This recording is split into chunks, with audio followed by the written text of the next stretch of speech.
past year, we've all had to reimagine our lives, searching for new sources of inspiration and new ways to connect. Hello. Hi. Hi. Hello. I'm Yana Peel, Global Head of Arts and Culture at Chanel, and this is Chanel Connects. Bringing together creative game changers from film, art, dance, music, and fashion in conversation from their homes and studios. I'm in the north of Scotland. I'm in my spare room. It's a very quiet area. A horrific shade of yellow. Still in New York City. Some are old friends and collaborators. Others are meeting for the first time. All are focused on what matters most and what happens next. And now, we get to listen in. In this episode, Can Dancers Social Distance? Choreographer Akram Khan connects with Tamara Rojo, the artistic director of English National Ballet and a lead principal dancer. The conversation was led by James Whiteside, principal dancer at American Ballet Theatre, who's also a choreographer, recording artist, and drag queen. Could you tell where my head was at when you found me? Me and you went to hell and back just to find peace.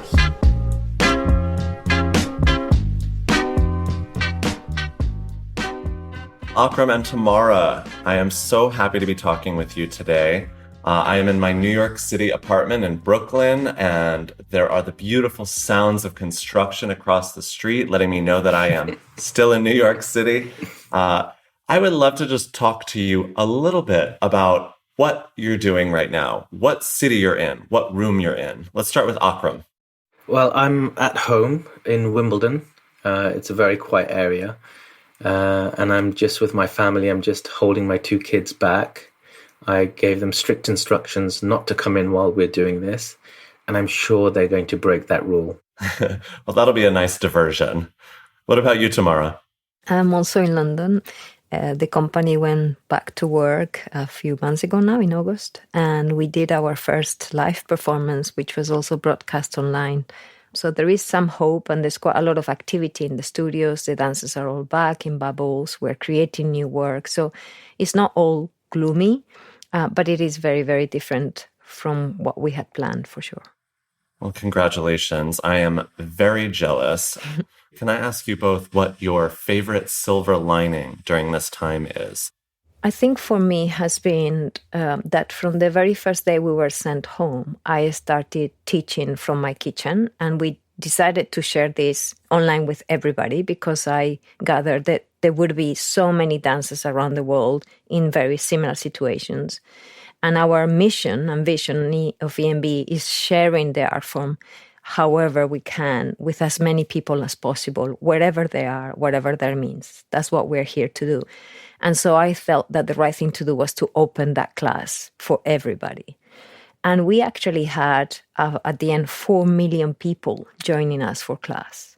And we also share the previous recording of our performances. These were recordings that we had done just for archive. They were not professional recordings, but the musicians, the technicians, the dancers all agreed that we should share that for free.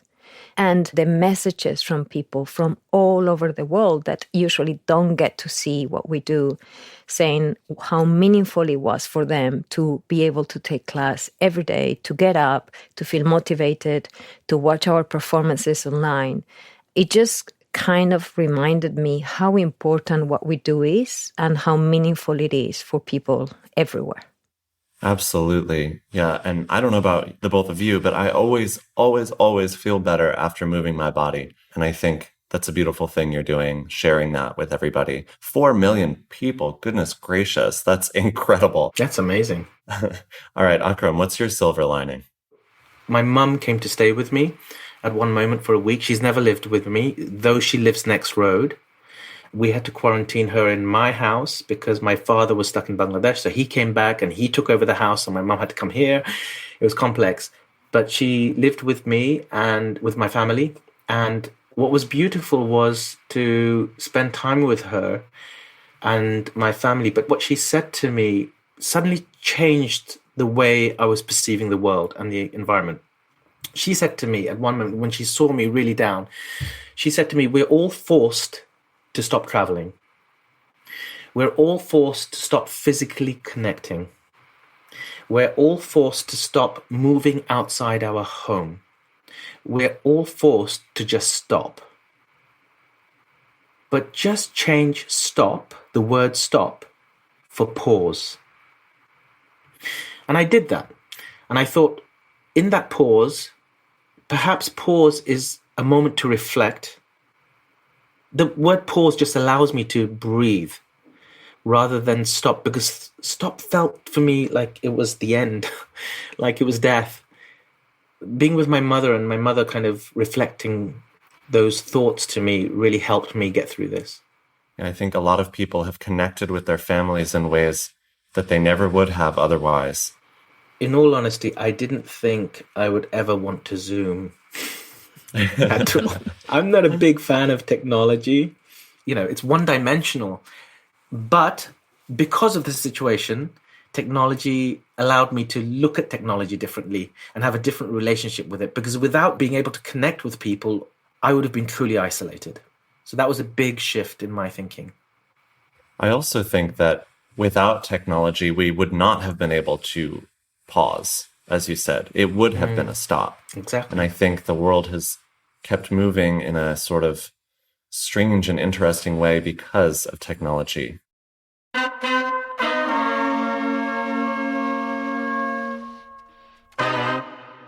Tamara, as we all know, dance careers are so compressed. What is lost in losing a year in the performing life of a dancer?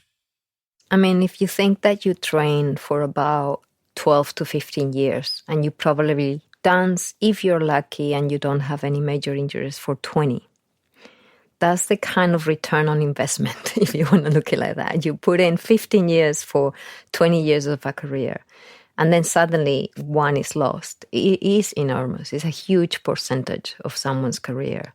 Most dancers have gone through injury, and that is in itself usually cataclysm. It's just everybody really struggles with that, with stopping, literally.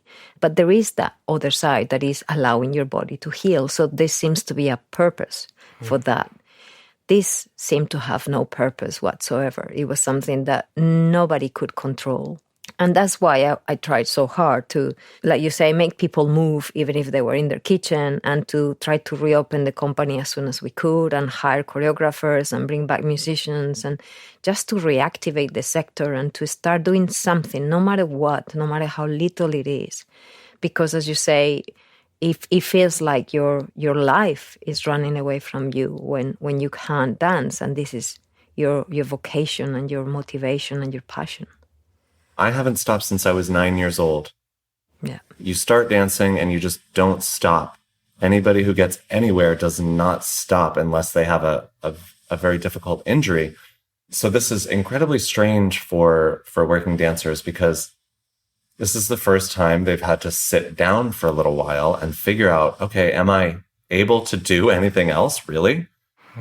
And emotionally, it's even deeper than that, because for many of us, myself included, I have no living memory of myself without describing myself as a dancer. I decided I was a dancer when I was 5. So I only identify myself as such. And I think that's for the majority of us. We very quickly become in our heads dance. And so when you're not dancing, is a very difficult question to ask yourself, who am I? And it's a question that dancers come across when they retire. But when it comes halfway through your career, to suddenly ask yourself, who am I if I'm not dance? It's not an easy conversation to have, let alone in the middle of a global pandemic. You know, I think a lot of dancers have taken to social media to not just entertain themselves, but to also connect with others when we can't all hang out together at restaurants, bars, and clubs, and in ballet class. One way that people have remained connected is through dance on the internet. And I wanted to get both of your takes on dance trends. How do you feel about ballet dancers hopping on pop culture trends? I am convinced that, in fact, any art form always grows and becomes better when it is influenced by others, by other traditions, by folk dance, because at the end of the day, what we're talking about is contemporary folk, is what people are doing at home, it's what they're dancing in the street. I actually have no problem with cross-fertilization, with contamination of the art form. I have done nothing other than contaminate our art form since I became artistic director. I want to know what the dance landscape looked like when you both first began your career. Oh, it was a very different world. There was no social media. So the only way to knowing what was happening was through either television programs. So my references were Fame and also the documentary Ballerina that Natalia Makarova did, and the subsequent one by Peter Schafus, ballet dancer. So that was the references that I had at the time. And that meant that in general, at least from the Spanish perspective, ballet was dominated by the big opera houses. So it was Paris Opera, it was the Royal Ballet, American Ballet Theatre, New York City Ballet, and Bolshoi, and it was the Kirov. And at the time, I remember when I was very young, the big star coming out when I was a student was Sylvie Guillem. I sneaked into a rehearsal. She came to a gala to Madrid. She was performing Billy Forsyth in the middle, someone elevated. So that was unbelievable to see for me as a young girl. And that was like the big breakthrough. It was Nureyev running the Paris Opera, Billy Forsyth creating on those dancers, Sylvie Guillem. That was kind of the trend that inspired me at the time. I grew up in a very small community, Bangladeshi community, and the world that I was in was filled with potholes. My parents were immigrants who came to London. I was born in London, but they had just lived through a war. It was called East Pakistan, and then the war happened, and then it formed Bangladesh in 1971. I was born in 1974. So I grew up South London, and I mostly stayed sheltered within my community. So all the dances, all the music, my body was used, if you like, as a museum, because my parents didn't want us to forget, and they didn't want to forget the horrors that they had gone through. So all those music that was created around the war, about liberation, about freedom, about being human, about being kind, I learned all the choreography. And I would perform it within the living rooms of many of my aunties' places. And then something changed when I saw on television Michael Jackson. It was like a whole world had opened up. I used to scratch my skin. My mother always told me that you were scratching your skin all the time until you saw Michael Jackson. Well, I was scratching my skin because I thought I would be white underneath it. Because everything that I was exposed to, the heroes were white. The Marvel comics, I was a big fan of Marvel. Any cartoon that I saw on television, any hero, any programs like Knight Rider, A-Team. And then Michael Jackson, when I saw him on TV, and it was Thriller that I saw, I was like, there's somebody similar to my color, and he's amazing. So Michael Jackson was the one that pulled me out of my community, and I didn't want to be Bangladeshi anymore. I just wanted to be Michael Jackson, MJ. I made everybody call me MJ. Or I wouldn't perform for them, I was very adamant at the age of 7. And then, Charlie Chaplin, I discovered Charlie Chaplin on TV, and then Bruce Lee and Muhammad Ali. These people were my superheroes. I also found Michael Jackson when I was very young. His History double CD was one of the first albums I ever had. And I wanted to dance to his music before I knew what dancing really was or had ever taken classes. And I don't know if you watched the documentary about the alleged victims of Michael Jackson, but that created a paradox in my heart because the music and the artist have such a special place in my memory. And when I listen to his music now, my eyes tear up because it's so incredible and it's also so complicated. And I want to know how you feel about that. I absolutely feel the same. It's as you said, it's really complex. At that moment, he saved my life. Really, I have to say, for me, he was everything, because I could identify myself with someone on screen, on TV. But we have a huge tendency all around the world to look the other way when someone is super talented. It's unacceptable, personally. I do not agree with it. Wrong is wrong. And yes, everything is cancelled. All my respect for you is cancelled. If you abuse your power or do something wrong, whoever the artist is, I mean, he's not the only one. There's so many. Mm-hmm. So it's really complex to listen to his music. But at the same time, I'm torn, because it just also brings back these beautiful memories as me copying him in front of a mirror. I got one of my cousins, to get the Thriller jacket, the red one that he wears. And I wore it to school. I wore it on the street, and my mother would say, this is really embarrassing. But I would wear it to sleep. That's how much, he meant to me. So these kind of contradictions, it's really challenging. Tamara, I want to pivot a little bit and ask, when you took over ENB, you realized that you had never danced a role choreographed by a woman.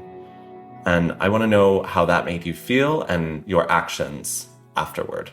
It wasn't like it was something I had been consciously aware of. I belonged to a company for most of my career, the Royal Ballet, and I joined that company mainly because of one choreographer, Kenneth Macmillan, and his repertoire, and because also it was a ballet-based, classical ballet-based company, and I wanted to perform all those classics, and I wanted to perform all the repertoire of Kenneth and Ashton, and so for a long time I felt like I was achieving the purpose for which I joined the organization, and then slowly but surely, I started to think, mainly when I was working with some contemporary choreographers, that the way my body was being handled, I wasn't completely comfortable with, or the way that I was being asked to expose myself to a certain extent, and the dynamic between men and women. I felt there was nothing tender, there was nothing feminine, there was nothing motherly, there was nothing caring. It was not all of them, I like to say that all male choreographers had a way choreographing will be ridiculous, because it'll be the same as saying that all women choreograph the same. We're all very different. Each individual is different. But I had a couple of rehearsals where I genuinely didn't want to be there anymore, or I didn't want to continue to do the same things anymore, or to represent myself in the same way as a basically either a sexual object or a sexless object.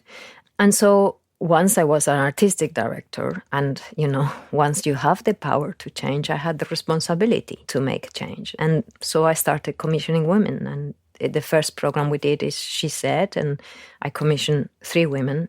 Between She Said and She Persisted, which was kind of less than 4 years later, where it was a second full program of female choreographer, we commissioned over 30 works by women, between works for the stage, films, small works for education, outreach programs, etc. And I don't know that that has proven anything, and I didn't do it to prove anything. I just wanted to widen the conversation. That's all. I just thought 50% of the population should have a go, and they should have a say, and we should see what they do. And I don't also have any revelations. Very often people ask me, so do women choreograph differently? Every individual choreographs differently, and it is really irrelevant. And if that's all we take from this, that's good enough, that every individual is different. And therefore, we need as much variety of voices as possible. What I hope is that in the audience, 1 or 2 people will find their revelation. But for that, we need to present a diverse work on the stage. I absolutely agree. And I think ballet and traditional dance forms tend to be a little resistant to change because it's so rooted in classicism. Yet I have witnessed firsthand what people really want, and it is the variety. And I want to ask Akram, how do you tackle the resistance to change in your work? I've always felt that I was the other ever since I went to school. So change became a very important part of my thinking since I was small, really. For me, if people are resisting or some institute is resisting, then I know I'm doing something right, because one resists when they fear the other. And so I usually resist back. You know, I use my family really a lot in my thinking, and the way I've shaped my thinking, or my thinking is shaped. My father was always wanting me to be Bangladeshi, especially when I started getting into Michael Jackson and breakdance, and he was the one that really pushed me to remain the same, and he knew I was changing. And my thinking was changing. But how can somebody not change? They go to school in England, you know, they're brought up in a different culture. His background is different. And so he was my first resistance, I would say, you know. And I never gave up. And my mother always told me, she was the opposite of that. She said, with change comes fear for some people. And that's because the unknown is always going to will create fear. But you must trust your instinct, and you must trust that what your voice is and who you are should not change. Why did you decide to heed your mother's wishes as opposed to your father's? Because my heart was going in one direction, that my father was not part of that direction. If anything, I felt imprisoned by him. He wanted to define me in a certain way. And my mother says, be who you want to, just discover who you're going to be. It doesn't matter whether you're from this culture or that culture. I'm going to give you some values through the years, some moral values. But other than that, discover yourself and express yourself. You know, I couldn't speak a full sentence apparently until I was 7. But I could do a choreography of 10 minutes from the age of 5. So my first language was movement. That's how I communicated. So when it came to later, you know, whenever I felt resistance from organizations or institutes, I'm much, much more, I'm game. Let's go. I'm going to push.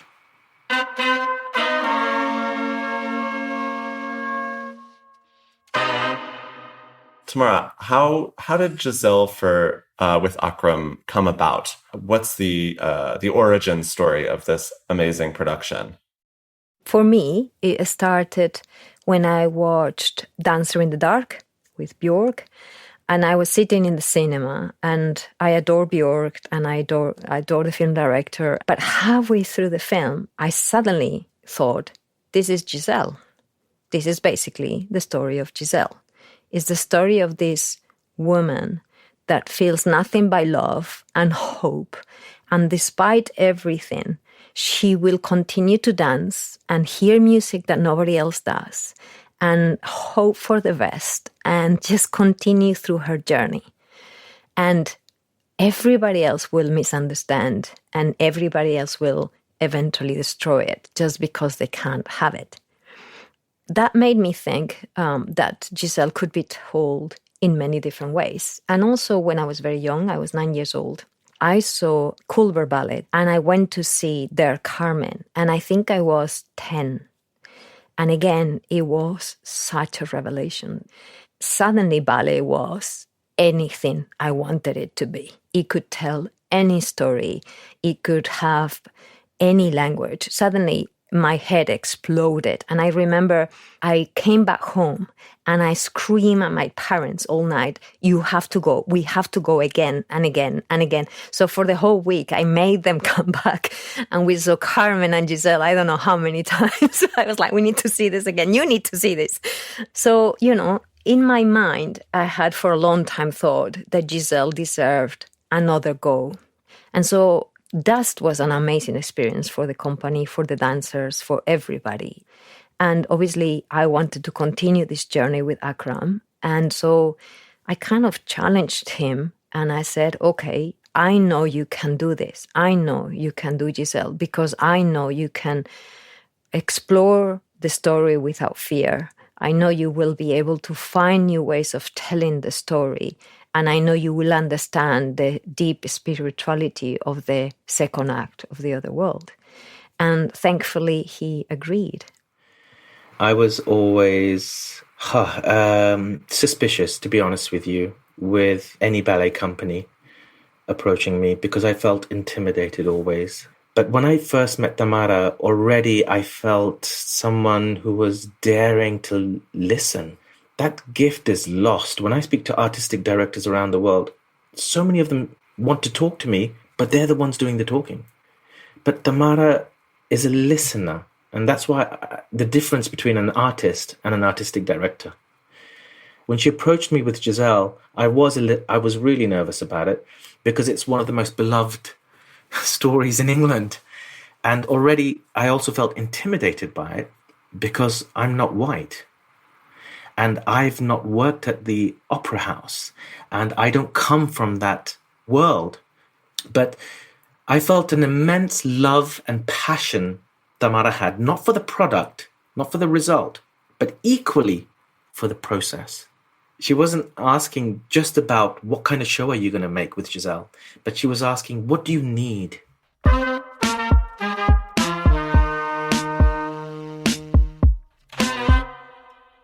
What will last from this time? What is something that we've discovered during this lockdown, this pandemic in dance, that will find its way into the next life? I do think one thing that might last is the combination of live performance and digital consumption of ballet. And actually, what I mean by that is not only the recording of live performance, which is the main thing that we have been doing up until now, but actually the whole concept from the beginning being one of a creation for digital consumption, which would be a different kind of work than the work we produce on the stage.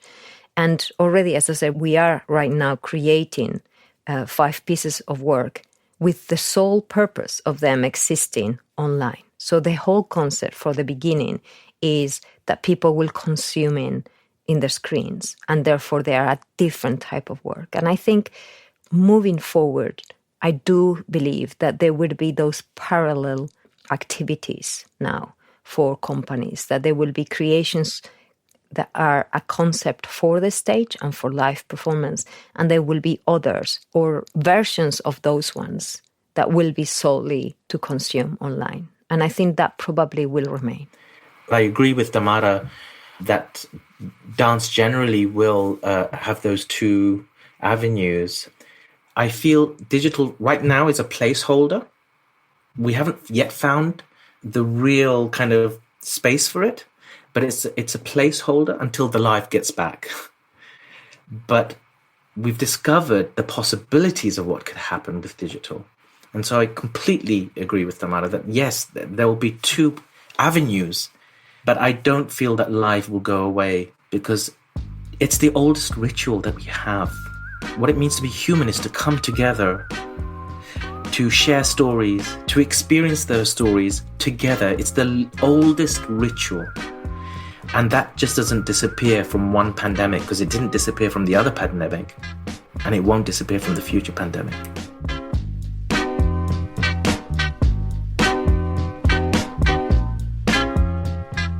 Tamara and Akram, thank you for joining me today. I am such a fan of both of your work. It really was a pleasure talking to the both of you. I loved hearing your perspectives, and it was just fascinating. So thank you. Thank you, James. Thank you. It was a pleasure. Thank you. Hang in there, everybody.